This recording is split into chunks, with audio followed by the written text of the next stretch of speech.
tal? Bienvenidas y bienvenidos a este nuevo podcast de Sin Miedo al Cáncer por OncoIvita y Huerta en Casa Productora. El día de hoy estamos aquí, la especialista en psicología Edith. Hola, mucho gusto, ¿cómo están? Hoy tenemos aquí, tengo aquí junto a mí a mi colega y pues creo que va a estar muy padre lo que nos va a platicar el día de hoy. Sí, tenemos una invitada muy especial, se trata de Poli. Poli, muchísimo gusto de que estés aquí compartiendo este podcast con nosotros.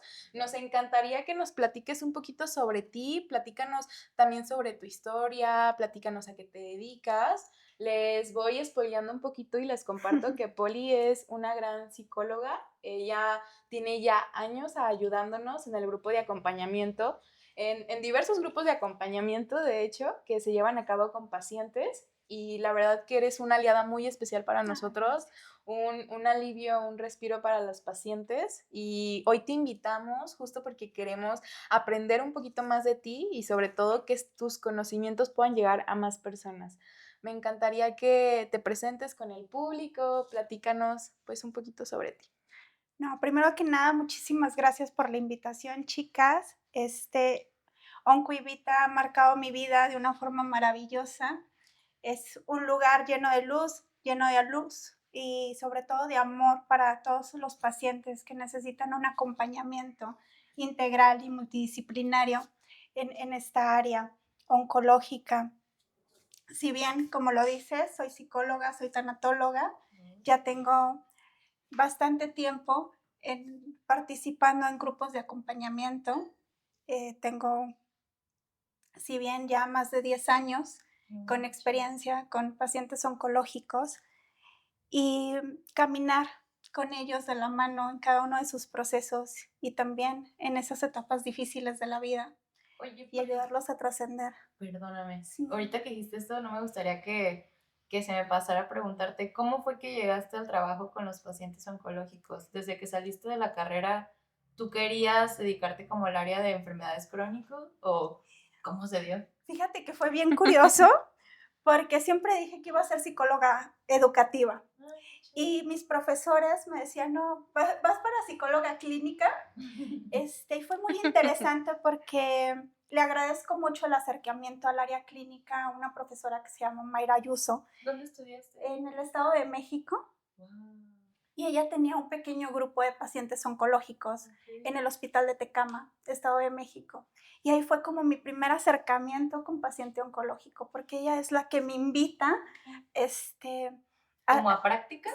No eran prácticas, era como de una forma altruista, muy orgánica, como ven, acompáñanos, como un voluntariado, ven, acompáñanos, conoce a los pacientes, ¿qué les puedes aportar? Aparte, yo padezco una enfermedad crónica y entonces me decía, posiblemente también desde tu experiencia y lo que estás estudiando vas a hacer un buen match con los pacientitos.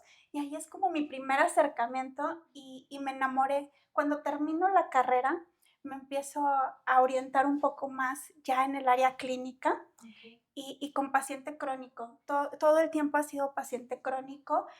Me he formado con diplomados en el área de psico-oncología, psiconefrología, para el cuidado integral del paciente crónico. Entonces es algo que me llena, que me gusta, que me encanta, que me llena de vida, pero sobre todo, como te digo, el poder acompañar con amor y sobre todo esta parte humana que necesita tanto el paciente oncológico, este apapachito en el corazón.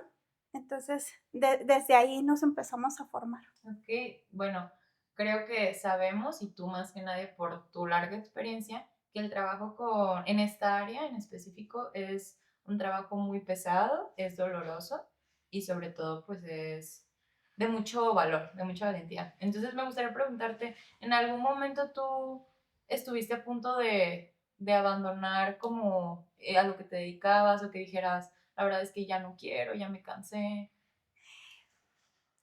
Creo que sí hay en esos momentos como de quiebre, cuando te tocan estos pacientes que los ayudas en su última etapa de vida, es como se te apachurra un poquito el corazón porque te gustaría hacer un poco más por ellos, integrarlos un poco más, ayudarlos un poco más, y ahí es cuando tenemos que respirar profundo y darnos cuenta que necesitan de nosotros, ¿no?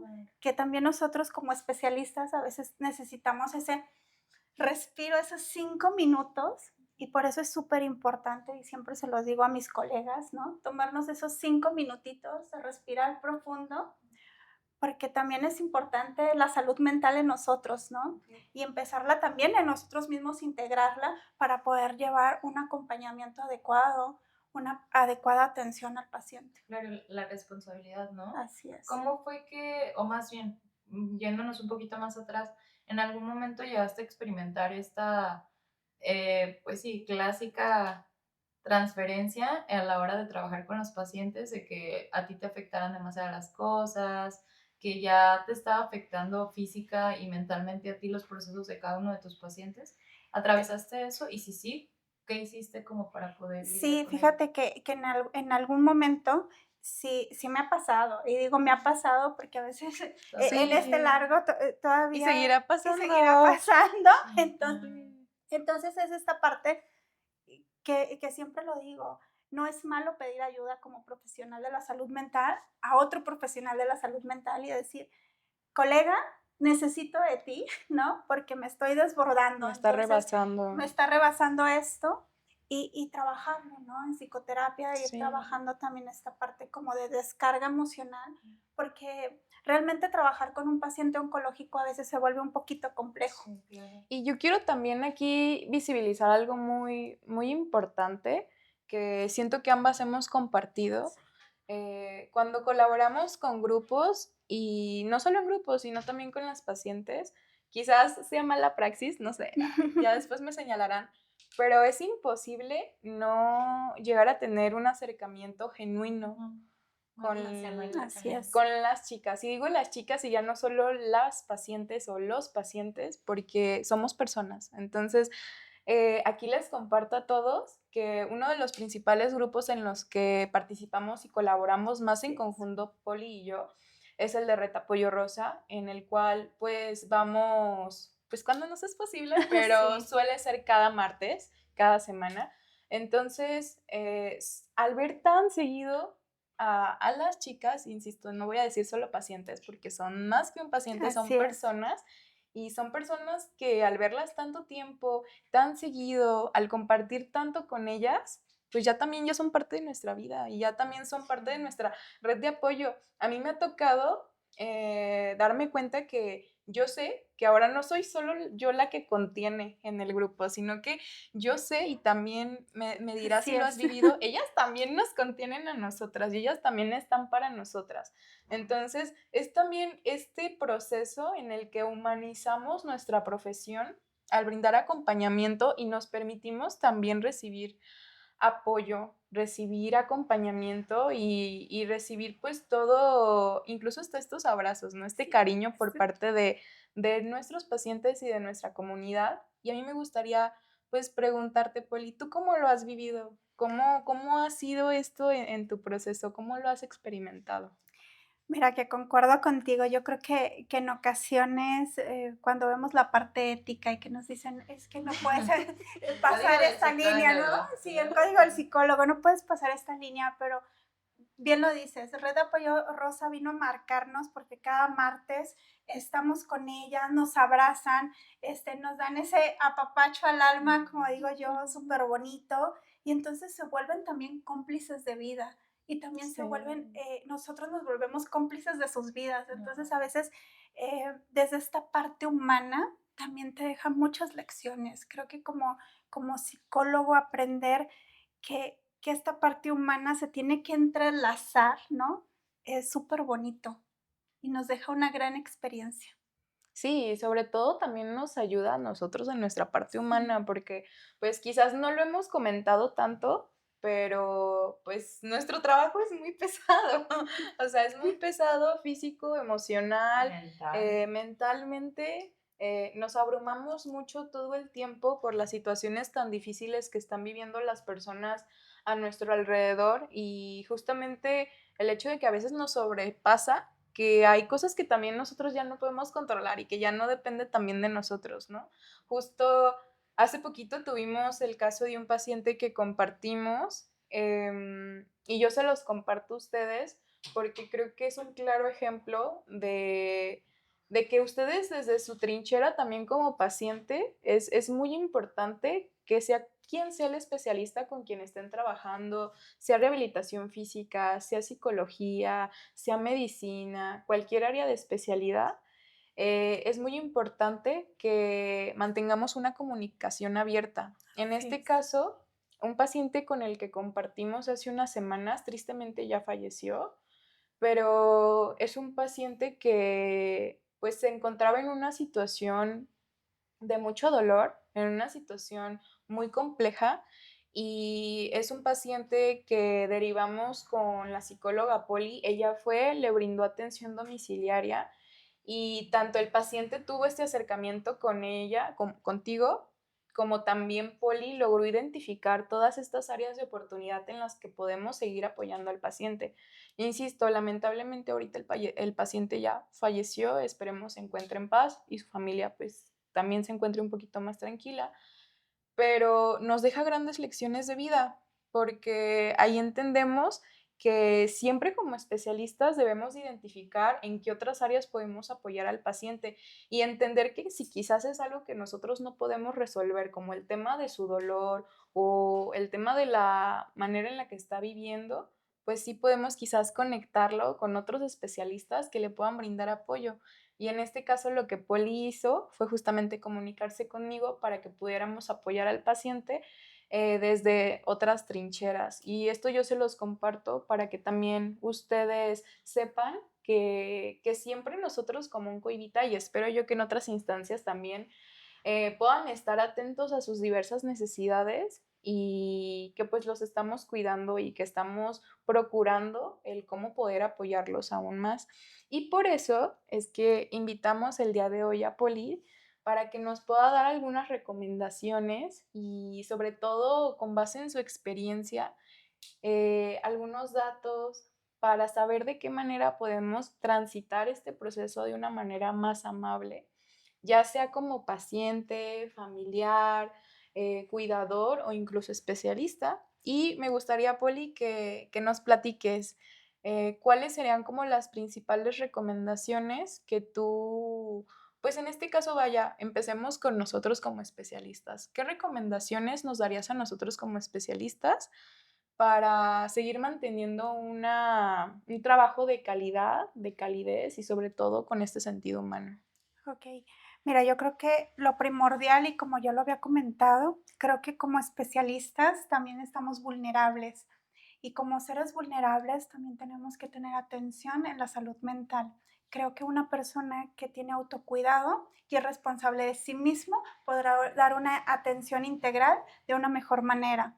Entonces, siempre les recomiendo como especialistas que tengan esta parte de cuidarse, del autocuidado. Muchas veces como especialistas nos olvidamos porque tenemos tantos pacientes o queremos correr de un lugar a otro y queremos hacer miles de cosas que en ocasiones se nos olvida comer, se nos olvida que tenemos que dormir, se nos olvida que entre un paciente y otro tenemos que tener 5 minutitos de respiro y que tenemos que tener la mente un poquito tranquila, ¿no? Para poder ayudar, para poder dar un poquito más, ¿no? Y por eso tenemos tantos especialistas con burnout, ¿no? Ya súper quemados porque no me comen, porque entonces no hay descanso, ¿no? Porque en esta situación a veces se nos sale de las manos, pero también como especialistas, integrar nuestro conocimiento para poder ayudar al otro es súper importante, ¿no? Entonces, creo que como especialistas, y no solamente como especialistas, sino tanto cuidadores, pacientitos, ¿no? Personas que nos integran a nivel social, son las cosas más primordiales que tenemos que hacer. Siempre les digo que lo más importante en esta vida es tener en estas esferitas tan hermosas que tenemos en la vida, como es lo social, lo espiritual, ¿no? Lo fisiológico, y lo emocional, tener un equilibrio, porque si no, no lo tenemos, todo se viene abajo. Y entonces esto va tanto para pacientes como para profesionistas, como para cuidadores, el poder integrar todas estas partes de una forma que nos pueda llevar a sentirnos mucho mejor. Muy bien. ¿Y cuáles consideras que son como las primordiales estrategias de autocuidado en un especialista? Vaya, considerando que la verdad a veces estamos muy ocupados, no tenemos tiempo ni para comer, ¿cuáles, tú qué nos recomendarías, vaya, para que podamos cuidarnos a pesar de, pues sí, este sistema tan saturado? Sí, mira, algo que siempre les recomiendo es primero el dormir bien, tener un sueño reparador es importante. Sabemos que todo el día corremos y más si estamos entre hospitales, consultorios, corremos de un lado a otro, pero posiblemente cuando lleguemos a casa, el tener dentro de nuestro espacio un espacio tranquilo, en paz, donde pueda realmente sentirme pleno y donde pueda descansar, que tenga y cumpla mis horas o periodos del sueño, mis 8 horitas, es súper importante. Sé que en ocasiones también se nos dificulta comer, ¿no?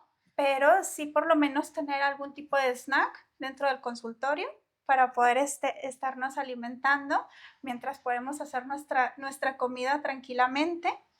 Y sobre todo siempre les digo, entre pacientes poner de 5 a 10 minutos de uno a otro paciente para que puedan levantarse, estirarse, relajarse, respirar. En ocasiones tenemos muchos de nuestros especialistas que me dicen, es que tengo infecciones de vías urinarias, ¿no? Por no ir al baño. Por no ir al baño, por no tomar agua. Por no tomar agua. Tengo problemas en la espaldita, ¿no? ¿Por qué? Pues porque no me paro. Entonces, es súper importante tomarse como esos tiempecitos. Muy bien, ¿no? Pues me encantan estas recomendaciones. Voy a ser la primera en seguirlas. Y también algo que la verdad yo reconozco mucho de ti, Poli, es tu sentido humano y es esta manera en la que yo siento que te caracteriza tanto de poder conectar con mucha empatía y sobre todo brindar una atención muy humanizada con las y los pacientes. Y también sabemos que tristemente, pues no todos los especialistas son así por diversas razones.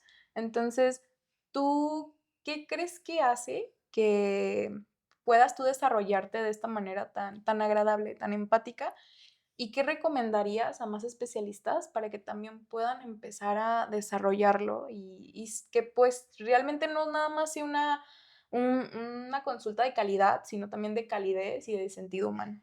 Mira, yo creo que lo hablamos. Primero que nada, la empatía, empezar por la empatía, pero creo que algo que nos falta y muchísimo y que nos caracteriza a veces como especialistas, esta parte de la escucha activa, saber escuchar a nuestros pacientes, porque en ocasiones estamos tan apresurados porque sabemos que en nuestros sistemas públicos o algo, pues tenemos que ver uno tras otro y otro paciente, ¿no? Que no nos damos la oportunidad de escuchar, de tener una escucha activa. Y creo que el tener una comunicación asertiva, nos abre un panorama enorme cuando hablamos de este tipo de pacientes crónicos, porque el paciente crónico merece ser escuchado, merece ser visible, ¿no? Algo que siempre me pasa en el consultorio que me dicen, Poli, es que llegué con el doctor y ni siquiera me volteó a ver. Y es que me dio miedo, el doctor tenía cara de enojado, entonces no le quise decir nada porque me dio miedo. Entonces creo que si cambiamos un poquito el chip y entonces yo siempre digo, buenos días, buenas tardes, ¿cómo estás? Y empezar a visualizar a mi paciente, algo que siempre les digo a mis colegas en hospital, háblales por su nombre. Sí. Porque a veces vemos al paciente como un expediente, ¿no? El 004, el 005, ¿no? Y entonces, cuando no le damos la visibilidad al paciente, también ahí se corta. Y es bien dicho, cuando tenemos esa comunicación asertiva, todo va fluyendo. Incluso el paciente se integra mucho mejor a su plan terapéutico. Ok. Me hiciste acordarme de la frase de lo que no se nombra no existe, ¿no? Así es. Al no tenerles como Exacto. esta visibilidad a las personas, en qué momento van a sentir justo el sentimiento de merecer los cuidados o autocuidados o merecer Su tratamiento, su recuperación. La recuperación. Así es. Me gusta mucho que pues platicamos sobre comunicación asertiva y que pues últimamente también es un término que se ha intentado como visibilizar más, pero que sigue siendo algo nuevo. Entonces, me gustaría que las dos me puedan platicar un poquito sobre ustedes cómo consideran que podemos comunicarnos asertivamente. ¿Qué características tendría que tener una comunicación asertiva para pues poder, sobre todo, pues entender, bueno, de primera mano dar un buen mensaje, pero pues ayudar a que la persona también lo entienda, ¿no? Entonces, platíquenos. Pues creo que algo con lo que yo he intentado trabajar todo el tiempo y agregarlo en mi vida y creo que es algo muy importante es como el lenguaje. El lenguaje claro y que sea sencillo de comprender a cualquier persona, ¿no? Está esta idea de que los mensajes cuando no son bien recibidos es responsabilidad del emisor y no del receptor, como siempre se ha pensado, ¿no? De, pues es que tú no me entiendes, cuando realmente el problema de alguna forma y en algunos casos va a residir desde el cómo lo compartimos, qué es lo que queremos compartir, si lo que estamos diciendo realmente tiene como una estructura o solamente son como lo que yo creo que debe de entender la otra persona, ¿no? Como el adecuar el lenguaje y tener bien específico el para qué quiero decir esto, qué quiero conseguir de esto o qué quiero que suceda, ¿no? Un poquito también esta parte de tenerle la intención a la hora de comunicarme con una persona. Sí, yo creo que esta parte que comentas, sobre todo, que la idea sea clara, ¿no? El cómo me dirijo al paciente, ¿no? Claro. Y sobre todo algo que mencionaba ahorita, la escucha, porque cuando no aprendemos a escuchar, no podemos Ajá. comunicar, entonces es parte de... Justo, sí, digo, está muy, muy padre el tema de la comunicación asertiva. Suena muy fácil decir, ah, te solo comunícate asertivamente y mejora tu Sí, comunicación. Pero ¿cómo? pero No ¿cómo va lo por ahí, hacemos, ¿no? no? Y realmente creo que es muy sencillo, ya que entiendes como estas características de las que hablaba Trini, ¿no? Que obviamente vienen como de cajón, pues el respeto, la responsabilidad, pero también el compromiso a la hora de tener una conversación. Algo que comentabas ahorita, Poli, lo de la clásica de es que el doctor no me ve, es que Así la es, doctora ni siquiera me habló por mi nombre, se equivocó de mi nombre, me dio un estudio incorrecto, así ¿no? es, Es no me muy común contestó. y al final de cuentas, si bien muchos especialistas estamos haciendo nuestro trabajo, es importante recordar que la otra persona que está del otro lado pues, no está haciendo un trabajo, Es algo está nuevo. es algo totalmente Así nuevo, es. nadie le avisó cómo hacerlo y es importante mantener como esta línea de respeto y responsabilidad pues a la hora de justo involucrarnos en las áreas de trabajo de la salud en general. Así es. Muy bien, pues muchas gracias. Ahora creo que es momento de lo más esperado, que son las recomendaciones en esta área emocional y social para que una persona pueda vivir esta transición de una manera más amable como paciente, familiar o como cuidadores. ¿Cuáles consideras, Poli, que serían las principales recomendaciones para ellos? Ok. Primero que nada, creo que redes de apoyo sería súper importante tomar este punto, el generar unas buenas redes de apoyo. Creo que tanto familiares como cuidadores tenemos que tener buenas redes de apoyo. En ocasiones lo vemos con muchos pacientes. Nos cerramos un poquito, ¿no? Y no pedimos ayuda, ¿no? Entonces, no quiero ser ayudado. Y también parte también de la psicoeducación, aprender a educarnos sobre nuestra enfermedad, ¿no? ¿Qué es nuestra enfermedad? ¿Cómo llevarla a cabo? ¿Qué puedo comer? ¿Qué no puedo comer? Toda esta parte que incluye la psicoeducación y que lo llevamos aquí en Oncoivita a través de todos nuestros especialistas, porque esto marca, en ocasiones las redes de apoyo se rompen porque me dicen, ¿sabes qué? Es que mejor no llevo vida social porque yo no puedo comer, porque con la quimio me cambia el saborcito, ¿no? De la comida, entonces si me invitan a un restaurante, prefiero no ir, entonces me empiezo como a aislar, y por eso es tan importante también la salud mental, ¿no? Sí. Recibir un acompañamiento adecuado, individualizado, si no me siento preparado para tener un acompañamiento individual, ¿no? Psicológico, acudir a grupos maravillosos como es Red Apoyo Rosa, otros grupos que tenemos también aquí en Oncoivita, que sostienen tanto al paciente. A mí me gustaría hacer un pequeño paréntesis, porque también, bueno, sé que hablamos mucho de grupos y de redes de apoyo, pero realmente no es tan fácil como parece. Hay muchos pacientes, y me toca verlo a diario, que pues pacientes que no tienen papá, que no tienen mamá, que no tienen familia, que quizás incluso muchos de ellos viven solos, son foráneos, viven solos aquí en la ciudad, ¿no? Entonces, realmente, ¿qué recomendaciones se les puede dar a estas personas que pues sí no cuentan con estas redes de apoyo para que se puedan sentir un poquito más acompañados durante el proceso, Poli? Ok. Durante el proceso, cuando buscamos redes de apoyo, como bien dices, por lo general siempre nos vamos por las redes de apoyo familiares, amigos, ¿no? Pero cuando no existen estas redes, creamos redes de apoyo maravillosas y es aquí donde vienen los voluntariados. Estos voluntariados que nos cobijan, estos voluntariados donde si bien al principio son personas desconocidas, se vuelven parte de la familia, ¿no? Sí, muy fundamental.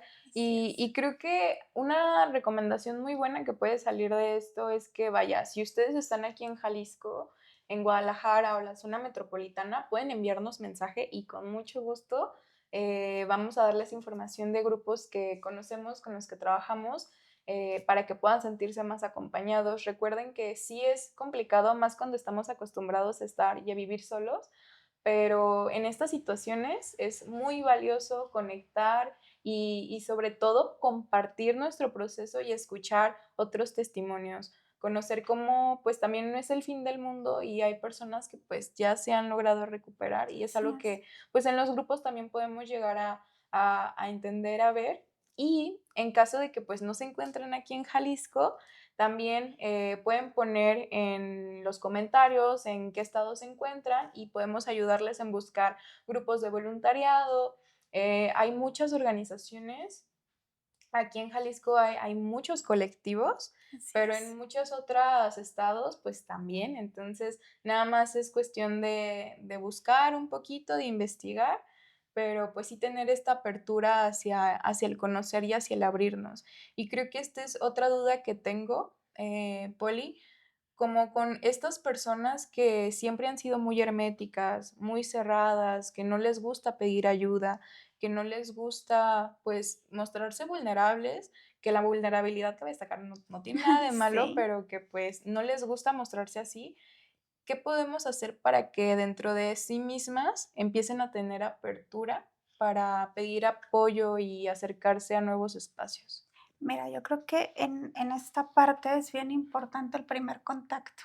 Primero acercarnos y extenderles la mano. Porque en ocasiones decimos, es que la persona es súper cerrada, no quiere ayuda, pero a lo mejor nadie le ha brindado la ayuda. No sabe qué es eso. No sabe qué es que te ayude, nadie sabe qué es que te brinden la mano, qué es que te sostiene, ¿no? Entonces, creo que lo primordial es decir, aquí estoy y estoy para lo que necesites, te acompaño. Y hay una frase que a mí me gusta mucho decirle a mis pacientes cuando vienen muy herméticos. A veces les digo, te acompaño desde el silencio, pero aquí estoy. Muy valioso, sí. Sin juzgar. Así es. Sí, sin señalar. Poli, a mí me gustaría preguntarte algo también. Creo que una de las principales como situaciones a trabajar regularmente en estos procesos es el duelo, ¿no? Así es. Y afortunadamente, de la mano de especialistas que se dedican a esta área y los grupos de acompañamiento, suele trabajarse bastante bien. Obviamente cada proceso es distinto, pero yo tengo una duda. Por ejemplo, se sabe que hay muchas personas que no cuentan con ni posibilidades económicas y aunque haya justo espacios aliados en donde sea gratuito, hay personas donde no pueden acercarse, tal vez por condiciones en casa, situaciones, factores de riesgo, lo que sea, ¿no? ¿Qué actividades, qué estrategias puede empezar a hacer una persona desde casa para poder ir trabajando poco a poco su duelo o sus múltiples duelos al atravesar en este caso muy específico, una enfermedad crónica? Ok, mira, primero que nada hay que poner en un punto preciso que el duelo no es lineal, ¿no? Hay altas y bajas y que cada persona tiene estilos de afrontamiento totalmente distintos, ¿no? Es como les digo, todos tenemos como una cajita de herramientas y a veces muchas de las personas no saben dentro de esa cajita que nos vamos a encontrar o que hay ahí adentro, ¿no? Pero algo que a mí me encanta y que creo que le funciona a todo el mundo es esta parte desde la narrativa, empezar a escribir. Algo que siempre les recomiendo es escribir, porque creo que gestiona muy bien emocionalmente. Descarga. Una descarga emocional tremenda. Sí. Entonces, cuando no tenemos estos espacios o no puedo ir a algún lugar, creo que puedo escribir. En ocasiones también nos enfrentamos a aquellas personas que por sus condiciones son analfabetas y no pueden escribir, o ¿no?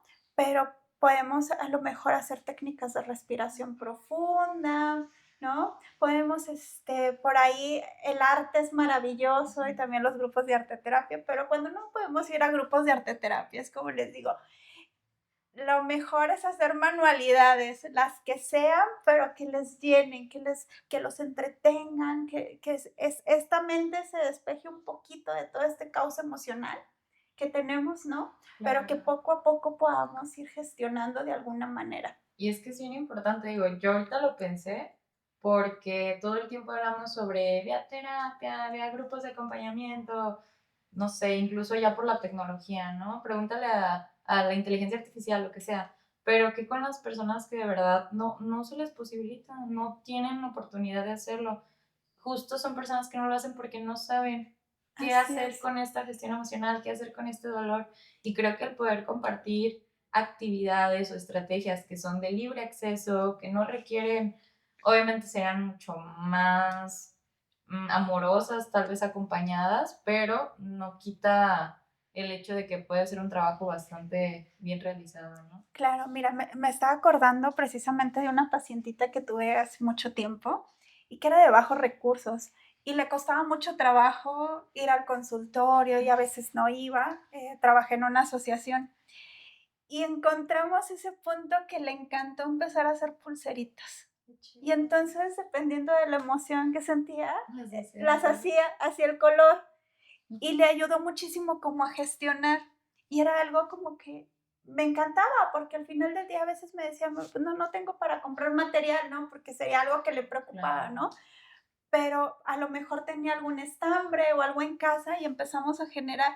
Y después se hizo un negocio, porque ya llevaba a las, cuando ya iba al hospital, podía vender la costura o podía vender la pulsera que realizó. Y entonces es también una forma de gestionar y de trabajar. Sí, tiene doble fin, o bueno, muchísimos fines. Qué padre, me gusta mucho la idea. Así es. Y sobre todo que también puedan expresar sus emociones, pero que encuentren algo que puedan disfrutar y que puedan reconectar también a este mundo laboral. Que vaya, al final del día, el cáncer no perdona y seguimos comiendo, seguimos viviendo, seguimos pagando renta. Entonces, pues ese también es un tema que hay que visibilizar y que lamentablemente muchos de los pacientes, cuando empiezan su proceso, sí o sí dejan el trabajo. Sí o sí, y no es por gusto, es porque pues no se puede. Los dolores son muy fuertes, es estar yendo al médico continuamente, incluso situaciones en las que pues es imposible el estarnos moviendo tanto por diversas razones, ¿no? Entonces, también cuando nos encontramos con este tipo de situaciones, puede parecer como una muy buena estrategia, ¿no? Conectar un hobby con algo que podamos también sacar un poquito de provecho. Entonces, pues vaya, ahora sí que ideas hay muchísimas, ya tenemos una con las pulseras, pero pues cada persona puede ir encontrando más y más actividades que disfrutemos. Y me gustaría que cerremos este podcast. Poli, platícanos sobre todo, ¿cuál ha sido el mejor aprendizaje que has tenido desde que empezaste a compartir pues la terapia con pacientes oncológicos? Ay, hoy sí me lo pones difícil porque tengo muchos aprendizajes, pero creo que algo que siempre me llevo es vivir en el aquí y en el ahora.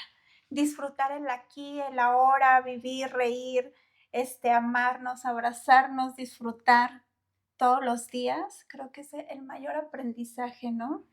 Ser agradecido, agradecido por lo que tenemos, agradecido por la salud, por la comida, por todo. Creo que cuando trabajas con paciente oncológico te vuelves tan agradecido Sí. porque al final del día también te llenan el alma. Te va llenando el alma de cosas súper bonitas. Entonces creo que eso es lo que nos deja mucho aprendizaje, pero sobre todo mucho agradecimiento. Ay, muchísimas gracias, Poli. Reconocemos de todo corazón tu noble y gran labor al sumarte con nosotros en Oncoivita y que yo pues he de compartir que de una manera desinteresada, benéfica y filantrópica, Poli se suma con nosotros. Entonces, también muchísimas gracias por pues todas tus sesiones de acompañamiento, por todos estos momentos compartidos, por todos los aprendizajes. Nosotros lo agradecemos mucho y esperamos seguir invitándote a más podcasts, a nuevas participaciones. Muchísimas gracias también a ti, Edith, por estar aquí con nosotros. Y muchísimas gracias también a Worten, casa productora, por hacer posible todas estas grabaciones, para que logremos informar a más personas y seguir educándonos, salvando vidas sobre todo. Y pues que tengan excelente tarde, fin de semana, aliadas, aliados, y nos seguiremos viendo muy pronto. Bye.